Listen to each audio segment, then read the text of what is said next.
नमस्कार। हिंदी की कक्षाओं में आप सभी विद्यार्थियों का तहे दिल से स्वागत है।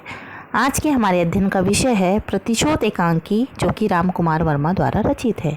तो चलिए बिना टाइम गवाए हुए हम शुरू कर देते हैं प्रतिशोध एकांकी का सारांश। तो चलिए शुरू करते हैं। इस प्रतिशोध एकांकी को शुरू करने से पहले इसमें कौन कौन से पात्र हैं हम इसको जान लेते हैं। तो इनमें से जो भारवी है वो संस्कृत के महान पंडित या कवि है।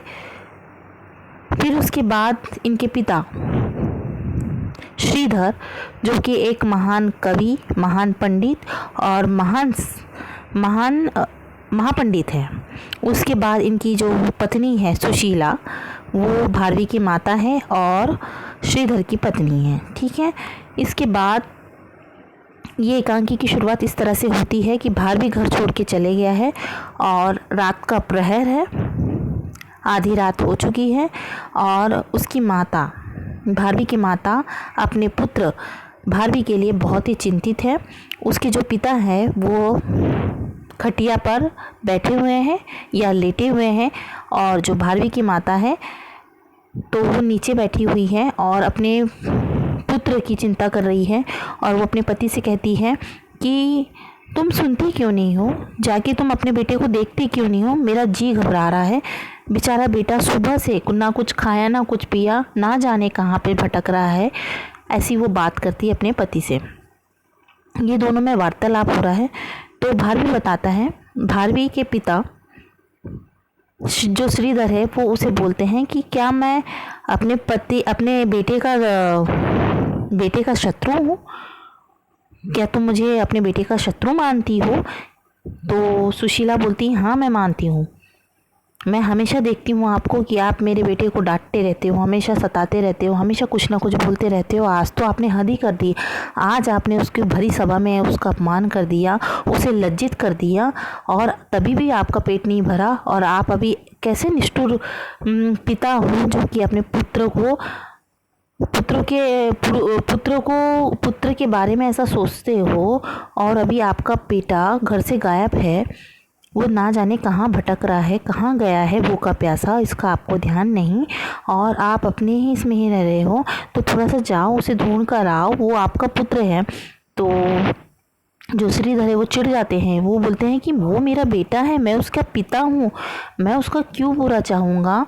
तो फिर वो बोलती हैं सुशीला कि आप बुरा नहीं चाहते तो आपने आज भला बुरा क्यों कहा, उसे सबके सामने लज्जित क्यों करा। तो ये बताते हैं कि देख सुशीला देखो, मैं अपने पुत्र का बुरा नहीं चाहता।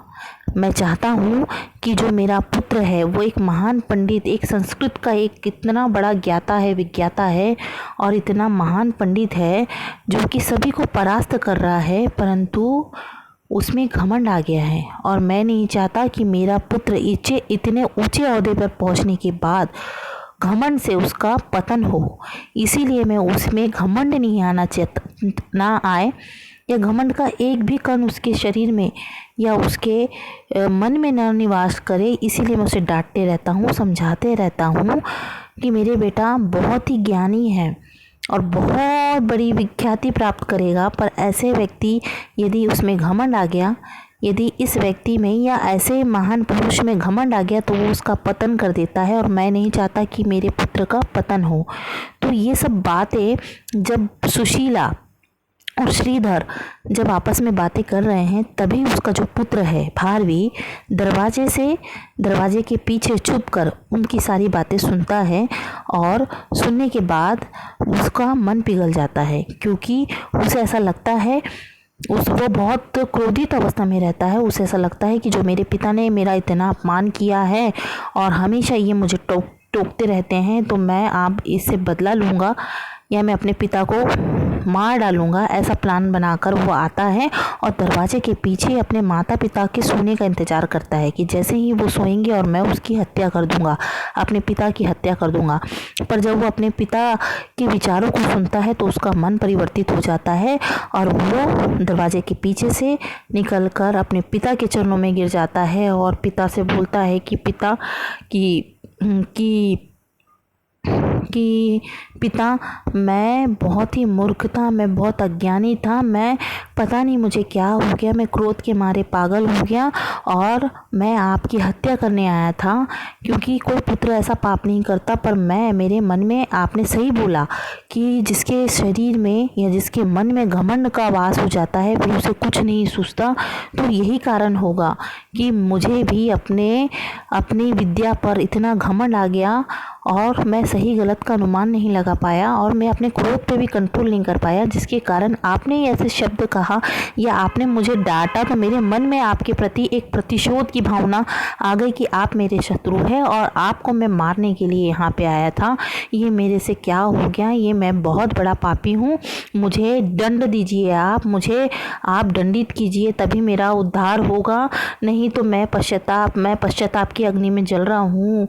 ऐसा कहता है भारवी और वो कहता है कि मुझे आप किसी न किसी रूप में मुझे दंड दो या फिर आप मुझे मार डालो, क्योंकि मैं पापी हूँ। मैंने अपने माता पिता जो कि मेरा हित चाहते हैं उसके बारे में बुरा कहा, उसके बारे में बुरा सोचा और यहाँ तक कि मेरे दिमाग में या मेरे सर पर खून मंडराने लगा कि मैं अपने पिता की हत्या करने आया हूँ, इस तरह का जघन्य अपराध करने आया हूँ। हे पिता, मैं दुष्ट व्यक्ति हूँ, मुझे क्षमा करो और मुझे कुछ न कुछ दंड दो या मुझे मृत्यु दंड दो।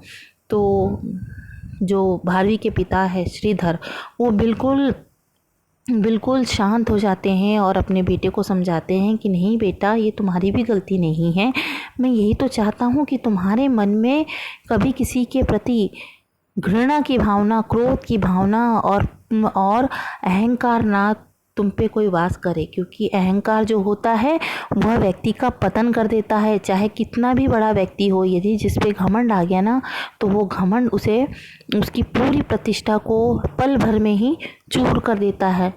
इसीलिए मैं तुम्हें इस घमंड से दूर करना चाहता था और तुम्हें सही मार्ग में लाना चाहता था। इसीलिए मैं तुम्हें घड़ी घड़ी समय पे रोकता था, टोकता था। तो ये जो भारवी है वो रोने लगता है, अपने पिता के पैरों में गिर जाता है और उनसे क्षमा याचना करता है और उसके बाद वो दंड मांगता है कि मुझे किसी न किसी रूप में दंड दो। तो जो श्रीधर है वो भी मान जाते हैं, चलो ठीक है कि तुम जब पश्चाताप करना चाहते हो तो मैं तुम्हें दंड के रूप में क्या करता हूँ, एक दंड देता हूँ कि तुम अपने ससुराल में जाओ और 6 महीने तक वहाँ के लोगों की सेवा करो और वहाँ से जो भी रूखा सूखा झूठन जो है, रूखा सूखा खाकर या झूठन खाकर या भिक्षा मांगकर अपना गुजर बसर करो, यही तुम्हारा दंड है। तुम्हें 6 महीने तक झूठन खाना पड़ेगा और लोगों की सेवा करना पड़ेगा। तो भारवी जो है वो इस दंड को स्वीकार कर लेता है और बिना खाए पिए ही वहाँ से चले जाता है। तो सुशीला जो है उसकी माता वो रोने लगती है और अपने बेटे को बोलती है अभी दंड तो शुरू होने का है बेटा, कुछ तो खा ले। तो वो कहता है नहीं माता, मुझे अभी जो दंड मिला है मुझे अपना पश्चाताप करने दो और मैं अब वहाँ जाकर अपने पूरे दंड को पूरा करूँगा और ये जो पश्चाताप मेरे मन में है उसको मैं पूरा करना चाहता हूँ। और ये पश्चाताप जो मेरे मन को कचोड़ रहा है, मुझे जो दुख दे रहा है, तो जब मैं इस तरह का ये जो दंड है इसको मैं पूरी तरह से निभाऊंगा तभी मैं अपने आप को शुद्ध कर पाऊंगा या पवित्र कर पाऊंगा। इस तरह से अपनी माता से कहता है और बिना खाए पिए ही अपने दंड को पूरा करने के लिए वो अपने ससुराल चले जाता है और वहाँ पर 6 महीना रहकर वह झूठन खाकर लोगों की सेवा करता है। तो इस एकांकी में ये बताने का प्रयत्न किया है कि वर्तमान में जो बच्चे हैं वो अपने माता पिता को अपने दुश्मन समझते हैं। उनकी किसी भी बात को वो क्या सोचते हैं कि माता पिता हमारे काम में घड़ी घड़ी हस्तक्षेप करते हैं और वो हमारे दुश्मन हैं, उनके मन में इस तरह के विचार आते हैं। पर यहाँ पर एक सत्य या तथ्य है कि माता पिता अपने बच्चों का कभी भी बुरा नहीं चाहते, वो कभी भी अपने बच्चों का पतन नहीं करेंगे, उन्हें सही मार्ग ही दिखाएंगे, ऐसा बताने का प्रयत्न किया है। तो ये प्रतिशोध जो एकांकी है वो इस एकांकी के माध्यम से पिता पुत्र और जो माता पिता और बच्चों में जो संबंध होते हैं उनमें किस तरह की भावनाएं आ जाती है, तो उस भावना को उजागर करने का प्रयत्न ये प्रतिशोध एकांकी के माध्यम से किया गया है। इसमें बताया गया है कि जो न्यू जनरेशन है वो पुरानी जनरेशन की भावनाओं की कदर ही नहीं करती, उनकी बातों को नहीं सुनती और जब यंग जनरेशन जब ओल्ड जनरेशन यंग जनरेशन को कुछ समझाने की कोशिश करते हैं तो वो क्या सोचते हैं यंग जनरेशन वाले कि नहीं, ये हर चीज़ में हमारे हस्तक्षेप करते रहते हैं, हमारे काम में टांग अड़ाते रहते हैं, तो वो उन्हें अपने दुश्मन बना देते हैं। पर माता पिता कभी किसी के दुश्मन नहीं होते हैं। तो ये एकांकी में यही बताने का प्रयत्न किया गया है। आशा करते हैं कि आप सभी विद्यार्थियों को समझ में आया होगा। धन्यवाद।